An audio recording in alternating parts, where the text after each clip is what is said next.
Tarisa Hanova. Assalamualaikum warahmatullahi wabarakatuh.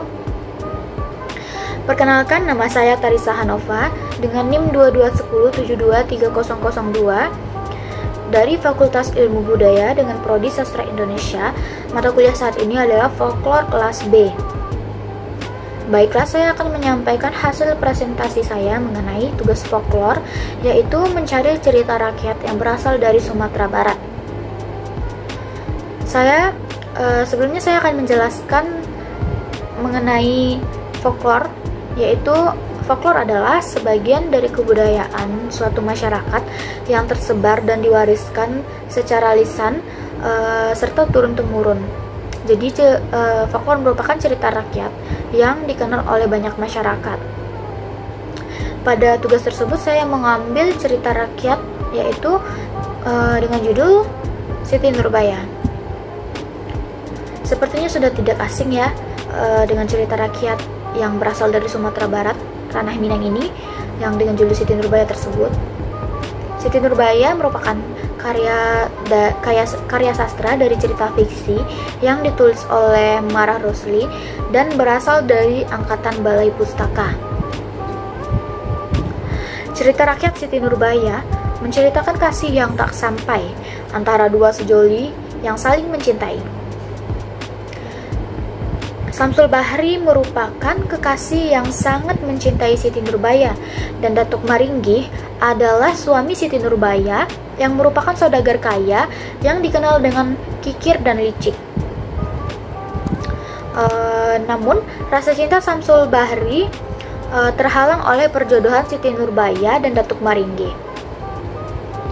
Sebelumnya, saya mewawancarai salah satu narasumber, yaitu mahasiswa Universitas Negeri Padang atau UNP yang merupakan angkatan 2013 dengan prodi yang sama, yaitu adalah Sastra Indonesia, menanyai pendapatnya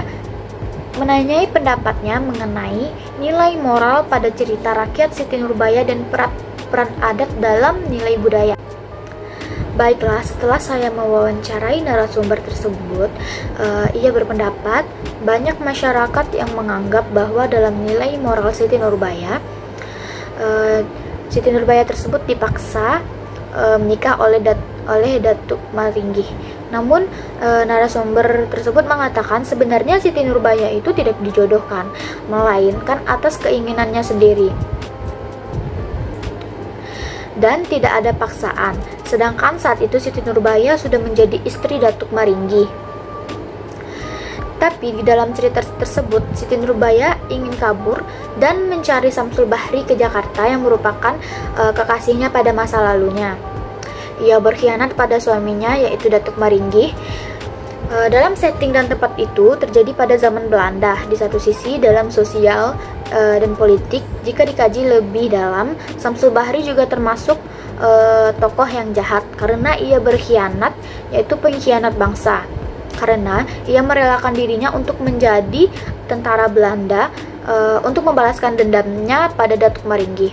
Dan jika dikaji lebih dalam tentang perilaku positif Datuk Maringgih, ia melawan penjajah di negerinya pada saat itu.